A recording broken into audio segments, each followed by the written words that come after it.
what is your opinion on the deals as is with tenants inside, cannot inspect before?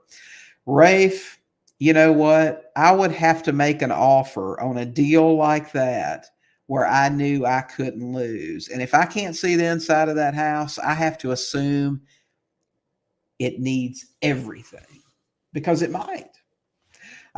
We bought a house when we first moved here that a guy lived in.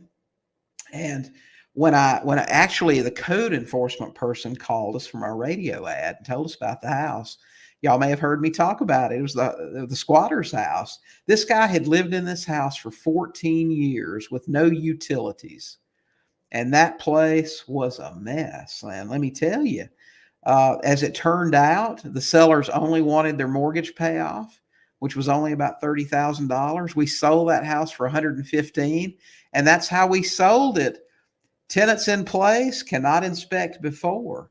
But now the value on that house was over $300,000, but we sold it for $115,000. So that let the buyer know that they could spend $100,000, $150,000 on a rehab if they needed to, and still come out. So if I made an offer on a house like that, you can bet I'm going to factor in the fact that I may have to replace everything. I'm going to make, man, I'm not even going to be able to look at the seller when I make that offer. But if I can't see anything, you're buying a pig in a poke. You may not know what that is over in Germany, but it just means you're buying something you don't know what you're getting. You know, those little bags they sell at the flea markets with the question mark on them, they're $1. You don't know what's in them. That's what you're buying. So make the offer where you can't lose. That's the only way to go with that.